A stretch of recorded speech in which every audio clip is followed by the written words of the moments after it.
Hello Kathleen fans! Ito na nga ha, nagsalita na si Sir Alden about sa status ng kanyang puso, no, ng kanyang love life mga kasembreros. And napaka, I would say, intelligent and wise ng kanyang naging sagot mga kasembreros. Sabi niya dito, talagang pinakinggan ko at tinype ko lahat ng sinabi niya at saka buong interview mga kasembreros with Sir Nelson Canlas. Sabi niya dito, in-emphasize niya na yung love life, he doesn't want to be defined sa gantong usapin mga kasembreros. And mas matindi pa daw yung gusto niyang gawin para sa sarili niya this year at sa mga matutulungan pa niya. And sabi niya dito, talagang emphasize niya na hindi ko maintindihan na bakit ganun ang mindset ng lahat ng tao lagi ng basis ng kaligayahan ay love life, no? And sabi niya dito, this is my life story and this is what I want my story to be told, not based on the presumption of other people. And sabi pa niya, I'm so done with that. I've been here long enough. I know I've done so much for the industry and I want to do more for the industry. So yun ang kanyang pangwakas na sinalita mga kasembreros, so taga-Tagalog. Pero nga yung kabuuan ng kanyang storya ay nagkaroon pala siya ng dito medyo nalungkot ako sa part na to kasi nakita natin parati siya na masaya, parating jolly, no? Lalo na last year 2024 na magkasama sila ni Ma'am Catherine, no? Sabi niya dito, last year was his lowest year, sabi niya gano'n. And it took him 6 months. Sabi niya, not clinically diagnosed, but it's depression at its finest or at its worst mga kasembreros. And sabi niya, ang galing nga hindi lang daw halata kasi before, parang wala pa siyang kakayahan na pag-usapan yung kanyang nararamdaman or kanyang experience, no, na depression niya mga kasembreros. Kasi nga sabi niya, hirap ako, sabi niya, ayoko magpakita ng weakness and hindi niya inakala na yung pagiging over-generous niya daw ay magdudulot ng maraming tanong sa sarili. Sabi niya gano'n kasi inuuna niya parating ibang tao, bago yung sarili niya. And sabi niya, kasi we always go out of our way to help, no? Tulong-tulong, bigay-bigay. Then paglingon daw niya, yung batsa o timba niya ay wala na palang natira para sa kanya. Sinabi niya sabi niya, then that broke me into a million pieces. Na pinagtaunan niya yung pansin, yung kanyang sarili, no, as we observe mga kasembreros ay biking, running, gym mga kasembreros, and marami pa siyang bagay na gusto niyang gawin dati pa. So yun na, no, talagang dito Sir Alden, makita mo na meron siyang hinaharap na alam natin na si Ma'am Catherine na yun mga kasembreros. And although we're not presuming, pero alam natin based sa mga interviews niya dati pa. And we respect his privacy, his pagiging secretive mga kasembreros. Ang sa atin lang update, no? So yun, no, talagang si Sir Alden ay isang good example ng hindi masamang tumulong basta kaya, no? Tapos yun nga, antay-antay na lang tayo ng mga next na gagawin pa niya, and itong kabibisihan niya yung Stars on the Floor mga kasembreros and mga kapantas. Nagulat ako dito sa kanyang interview kasi parang walang naka-line up na schedule niya, no, for interview, pero ito na, no, at nagpa-interview siya mga kasembreros. And then ito, si Ma'am Catherine naman ay nag-publish, no, ng another, wala pa akong videos nung kanilang parang meet and greet sa Cream Silk mga kasembreros. Ito ay parang kuha pa ng mga pictures na dun sa Cream Silk nila na shoot mga kasembreros, pero hindi mismo dun sa meet and greet. Pag meron ay alam nyo na mga kasembreros, tayo po ay magkakaroon din ng update tungkol dyan. And then yung Nutrichunks ay nag-release ulit noon, pinost ulit nila yung video ni Sir Alden about sa Alpha Pro pala ito, no? Nutrichunks pala yung kay Ma'am Catherine. Alpha Pro na dog food mga kasembreros. So talagang Sir Alden ay for daddy, at saka si Ma'am Catherine naman ay for mommy mga kasembreros. Actually yan lang, no, yan lamang sa ating Kathleen items, pero abang-abang pa kayo mga kasembreros kasi marami tayong updates for today. Ang matanong tungkol sa love life, ang sabi ng Asia's multimedia star, he doesn't want to be defined sa ganitong usapin. Mas matitindi pa raw ang gusto niyang gawin para sa sarili at sa mga matutulungan pa niya. I don't understand.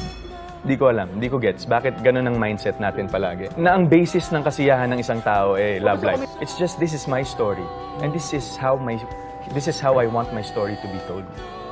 Not based on the presumption of other people. I'm so done with that. I've been here long enough. I know I've done so much for the industry and I would like to do more for the industry right now. Kung meron pang mas mababa sa rock bottom, I was there. Sa pag-upo sa GMA Integrated News Interviews ng host ng upcoming celebrity dance competition na Stars on the Floor na si Alden Richards, naging seryoso ang usapan. Naging open si Alden sa kanyang pinagdaanan noong 2024 na wala raw halos nakakaalam. Mas pinatindi pa raw ito ng pagpanaw ng kanyang lolo nito lang Enero. I think last year was my lowest year. Rock bottom, it took me 6 months to get over that. That was, hindi naman siya clinically diagnosed, but that was depression at its finest. That was depression. Ang galing nga, hindi lang halata but you know why before kasi hindi ko siya kayang pag-usapan. Kasi hirap ako. Ayokong magpakita ng weakness. Hindi raw niya inakala na ang kanyang pagiging over-generous nagdulot ng maraming tanong sa sarili. Inuuna ko muna lahat ng tao bago sarili ko. But last year, medyo, I think that was my breaking point. Kasi minsan, di ba tayo, we always go out of our way to help other people. Tulong, bigay. Ang nangyari sa akin, paglingon ko dun sa timba ko, wala na palang natira sa akin. And then that broke me to 1,000,000 pieces. Kaya ngayon, mas pinagtutuunan niya ng pansin ang self-love mula sa running, biking, at mga bagay na matagal na niyang gustong gawin. Ika nga ni Alden, I owe it to myself. Yun yung times kasi na when you're clouded with a lot of negative thoughts and you're na alam mo meron ka mga kasama, alam mo nandyan yung mga taong nagmamahal sa'yo, pero hindi mo maproseso ng tama yung emosyon mo, hindi mo maproseso ng tama yung pag-iisip mo. It's very hard to be present. Kahit nandito ka, wala ka dito. At para po sa ating Word of God mga kasambares ay sobrang unique po nito at saka sobrang ganda. Ang title natin, Ulila Naging Reyna. Esther 4:16, Go gather together all the Jews who are in Susa and have them all go without food so they can pray better for me. Do not eat or drink for 3 days, night or day. I and my women servants will go without food in the same way. Magpa-fasting sila mga kasambares. Then I will go into the king, which is against the law, and if I die, I die. Grabe mga kasambares. Si Esther po, sa mga hindi po nakakaalam, ay isa po siyang aklat no sa Old Testament mga kasambreros. So after ng Book of Esther, ay after ng Esther po ay Job, tapos Psalms, tapos Proverbs mga kasambreros. Pero before that ay Nehemiah. Yung storya nito mga kasambreros, naging ulila ito si Esther. Namatay yung kanyang magulang kasi naging captive or naging bihag ang Israelites that time mga kasambreros. So kasama siya doon ng Hudyo. Jew siya mga kasambreros, no? Tapos, pinalaki lang siya ng kanyang matandang pinsan. Mas matanda sa kanya mga kasambreros si Mordecai. So, yung time na ito ay parang Miss Universe ito mga kasambreros. Kumapa yung kwento ni Esther. Kasi ulila siya, di ba? Tapos, nagkaroon dati ng audition or pag-search mga kasambreros ng bagong reyna. Tapos si Queen Esther po ay isa nga sa auditionist, nag-audition siya tapos nabighani ang hari sa kanya mga kasambreros at siya po ay tinanghal na bagong reyna. Grabe no, ulila siya, wala magulang tapos pero against kasi hindi alam ng hari na siya po ay Hudyo. Hindi pwedeng maging hari or reyna ang Hudyo or Israelita at that time mga kasambreros. So yung lessons na pwede nating dito mga kasambreros, yung atin pong matututunan. Number 1 po, no? God has a special plan for your life. Special talaga ito mga kasembreros. And by the way, quick trivia, sa Book of Esther po, isa ito sa books na sa Biblia mga kasembreros, hindi po na-mention ang pangalang God, Yahweh, or Lord mga kasembreros. So that's a quick trivia natin. So, yun nga no, number one na dapat nating isipin dito ay reminder ito sa atin na may special na plano ang Diyos sa atin. Kung iisipin natin at susumahin yung situation ni Esther, isa siyang ulila, so marahil hindi siya nakapag-aral ng maayos or hindi siya nakapagtapos ng kolehiyo, pero tinawag siya ng Panginoon, okay?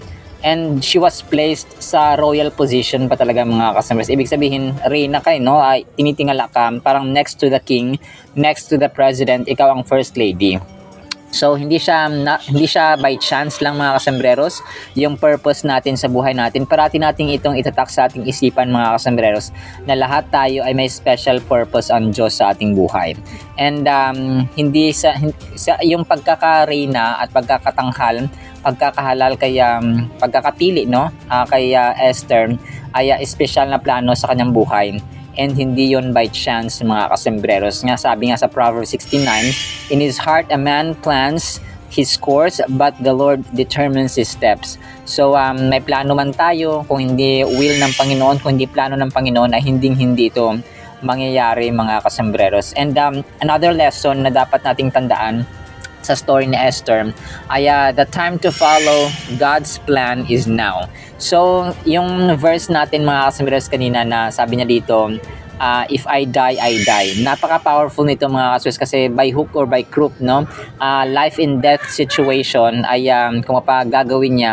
Kasi ang nangyari dito, pinapapatay ng hari, no? Ako sinulsulan siya ng isa sa kanyang mga tauhan na si Haman na ipapatay yung mga Hudyo. And hindi alam ng hari na yung reyna pala na si Esther ay isa ring Hudyo, no? So natatakot kasi sila that time na yung mga Hudyo ay maghari, no, sa Susa mga kasombrero sa pinaghaharian ng hari. So ayun nga, no, kaya kasi since kalaban ni Haman si Esther mga kasombrero at mga Hudyo ay pinagawa niya ng batas sa hari, no, parang kakonsyaba. Kumbaga pa maitim na balak na kumbaga ipapatay ang lahat ng Hudyo. So dahil hindi pa alam ng hari ang kumbaga si Mordecai at saka si Esther, mga sinabihan niya si Esther na kapag hindi ka mapaggagawa ng aksyon, hindi ka magsusumbong at hindi ka kumbaga gagawa ng request sa hari, pati ikaw mamamatay, sabi ni Mordecai kay Esther. So yun nga, no, ang ginawa ni Esther dito ay talagang nag-act talaga siya, no, kumilos talaga siya agad-agad. That is why yung ating pag-follow, yung ating pagsunod mga kasunod sa Diyos ay ngayon po ang tamang panahon, hindi bukas, hindi sa makalawa, but today, now, as in now, present mga kasembreros. So napaka-interesting ng Esther 4:14 mga kasembreros. Sabi dito, if you remain silent at this time, relief and deliverance for the Jews will arise from another place, but you and your father's family will perish. And who knows but that you have come to royal position for such a time as this. So kasi maraming tao na sabi na magtitiwala ako sa Panginoon, magsisimba ako, mananalig ako sa Diyos, magbabago ako bukas o makalawa, pero hindi na alam na nag-aantay na palang kamatayan sa ilang oras lang at saka minuto ng buhay nila. So it's too late to say na yes to God mga kasmes at maglalaan ng panahon sa Kanya. And another lesson na dapat nating tandaan, trusting in God completely brings great rewards. Given po yon kapag tayo po ay talagang magtiwala, talagang sumunod sa Kanya mga kasembreros, may great reward talaga ang nangyari. Ang nangyari kasi dito sa time ni Esther mga kasembreros ay nung nag-request sa Panginoon sa hari, kung kaya sasabi niya dito na against the law, kasi hindi that time bawal pa siya na lumapit sa hari mga kasembreros, pero love na love siya ng hari, na sabi nga niya ay kahit nakalahati ng kaharian niya ay ibibigay niya kay Esther. So ganun siya kamahal ng hari mga kasembreros. Pero nung time na yun ay parang may festival o parang may fiesta na hindi pa pwedeng lumapit at mag-request ang reyna sa hari mga kasembreros. Yung sasabi niya dito na kaya nabanggit niya yung if I die, I die, no, ganun kasi against the law, no, parang labag sa batas yung gagawin niya sanang kumapag-request mga kasembreros na ano. So yun na, no? At saka the long story short ay pinagtagumpay siya ng Panginoon, and instead of yung mga Israelita ang mamatay or papatayin, ay si Haman yung nagbalak mga kasembreros at nagpagawa ng batas na ipapatay ang lahat ng mga Hudyo. So ang nangyari kasi dito, gumawa ang Panginoon ng way na ma-recall na si Mordecai ay nakagawa ng mabuti. So sa time nang hindi pa hari yung hari mga kasembreros, so na-recall nila yon, nabasa nila kasi hindi nakatulog ang hari. So nung nagbasa siya, tapos nakita niya na sa history ng library ng government, nakita niya yung history, nabasa niya yung history na may pinatawag si Mordecai, nakagawa pala siya ng good deeds dati sa gobyerno pero hindi siya na gantimpalaan. So yun na, yung parang end of the story na naging successful at victorious ang Panginoon through the life of Esther mga kasembreros, and yung kanyang advisor at kuya-kuya na si Mordecai. Grabe, no?